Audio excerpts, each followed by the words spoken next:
नमस्कार। अच्छा, मार्केट में आजकल जो शोर शराबा चल रहा है उससे तो हर कोई परेशान है ना। हर तरफ से सलाहें आ रही हैं, पर समझ में ये नहीं आ रहा है कि आखिर सुने तो किसकी सुने।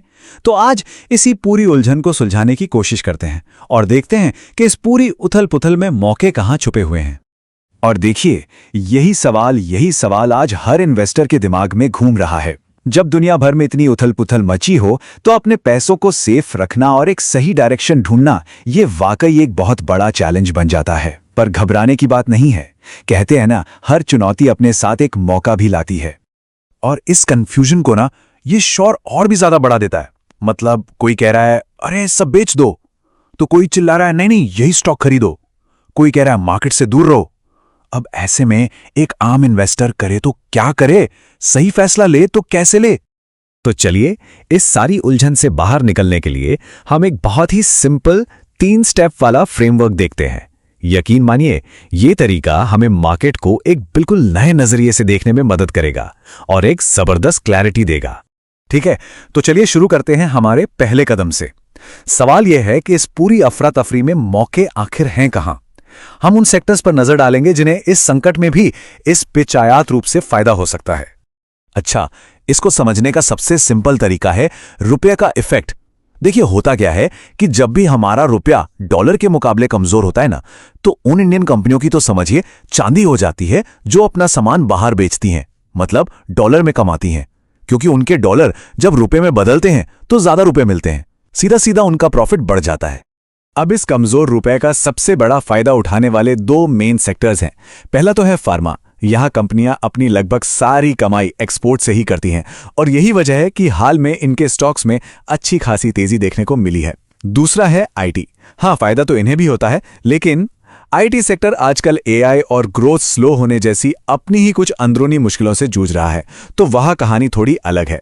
रुपए के असर के अलावा एक और सेक्टर है जो जब भी दुनिया में कहीं भी कॉन्फ्लिक्ट होता है ना, तो वो हमेशा सुर्खियों में आ ही जाता है, और वो है डिफेंस। जी हां, रक्षा क्षेत्र। अब जरा इस नंबर पर गौर कीजिए। खाड़ी देशों पर जो अटैक ड्रोन से हमला हो रहा है, पता है उनमें से एक ड्रोन की कीमत कितनी है? सिर्फ 7 से 8 लाख रुपए, बस। और अब सोच कर देखिए, उस 8 लाख के ड्रोन को मार गिराने के लिए जो अमेरिकन थर्ड मिसाइल सिस्टम इस्तेमाल हो रहा है, उसकी सिर्फ एक मिसाइल की कीमत है 100 करोड़ रुपए। 8 लाख का ड्रोन, 100 करोड़ की मिसाइल। यह हिसाब किताब खाड़ी देशों के लिए ज्यादा दिन तक चलने वाला नहीं है।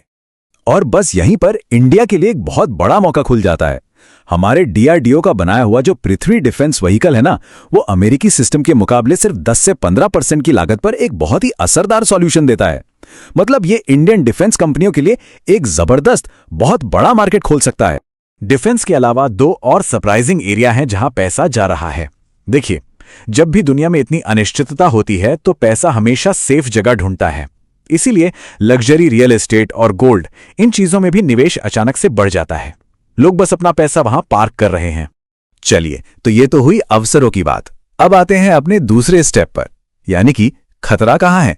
अब हम उन इंडस्ट्रीज को देखेंगे जिन्हें इस पूरे कॉन्फ्लिक्ट से सीधा सीधा नुकसान पहुंच रहा है। सबसे पहले एविएशन सेक्टर। देखिए, कच्चे तेल की बढ़ती कीमतें इनके लिए एक सीधा बहुत बड़ा खतरा है। इस चार्ट को देखिए, आप अंदाजा लगा सकते हैं कि एक एयरलाइन की टोटल कॉस्ट का लगभग 40% हिस्सा सिर्फ और सिर्फ फ्यूल पर खर्च होता है। 40%। तो इस सेक्टर पे तो समझिए एक तरह से दोहरी मार पड़ रही है।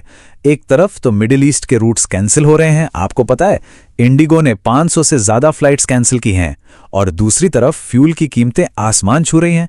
तो जाहिर है इसी वजह से इंडिगो और स्पाइस जेट जैसी कंपनियों के शेयर्स बुरी तरह गिरे हैं। अच्छा, ऑयल एंड गैस सेक्टर को लेकर ना अक्सर एक कंफ्यूजन रहता है। सबको लगता है कि तेल महंगा हुआ तो सारी तेल कंपनियों को फायदा होगा, पर ऐसा नहीं है। इसको समझना बहुत जरूरी है।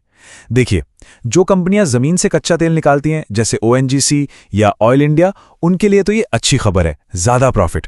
लेकिन जो कंपनियां जिन्हें हम ओएमसीज कहते हैं, मतलब जो पेट्रोल पंप पर तेल बेचती हैं, जैसे आईओसीएल, बीपीसीएल, उनके लिए ये बुरी खबर है। क्यों? क्योंकि उनका कच्चा माल यानी क्रूड ऑयल महंगा हो गया, और क्रूड ऑयल का असर सिर्फ यहीं तक नहीं रुकता। कई और इंडस्ट्रीज हैं जो इसकी चपेट में आती हैं, जैसे कि इंफ्रास्ट्रक्चर कंपनियां, मान लीजिए L&T, जिनके गल्फ में बड़े बड़े प्रोजेक्ट्स चल रहे हैं, उन्हें अब डिले का सामना करना पड़ सकता है। फिर है पेंट इंडस्ट्री, जहां क्रूड एक मेन रॉ मटेरियल है, और टायर इंडस्ट्री भी, क्योंकि सिंथेटिक रबर क्रूड से ही बनता है, तो इन सब पर भी असर पड़ता है। और अब आते हैं हमारे फाइनल और सबसे इंटरेस्टिंग स्टेप पर कि इस पूरी घबराहट के बीच अच्छी डील्स कहां मिल रही हैं। यहां हम उन मौकों की बात करेंगे जो मार्केट के डर ने पैदा किए हैं। यहां एक बहुत ही दिलचस्प सवाल खड़ा होता है। कुछ सेक्टर्स ऐसे हैं जिनका इस लड़ाई झगड़े से दूर दूर तक कोई लेना देना नहीं है, फिर भी उनके शेयर्स गिर रहे हैं। तो सवाल यह है कि आखिर ऐसा हो क्यों रहा है?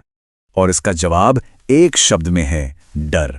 वजह फंडामेंटल्स नहीं, सिर्फ डर है। बैंक और NBFC, FMCG कंपनियां और कई अच्छी खासी मिड और स्मॉल कैप कंपनियां जिनके बिजनेस बिल्कुल मजबूत हैं, वो भी मार्केट की इस जनरल पैनिक के साथ बेवजह पिट रही हैं। ये जो गिरावट है ना, ये लॉजिकल नहीं है, और एक स्मार्ट इन्वेस्टर के लिए मौका ठीक यहीं छिपा होता है। तो आखिर में बस इस एक विचार पर गौर कीजिएगा, जब भी जंग और उथल पुथल का माहौल होता है तो सबसे बड़े मौके अक्सर वहीं मिलते हैं जहां डर बिजनेस के फंडामेंटल्स पर हावी हो जाता है। जब पूरे बाजार में घबराहट का माहौल होना, तो एक ठंडे दिमाग से की गई सोच ही सबसे बड़ा हथियार होती है।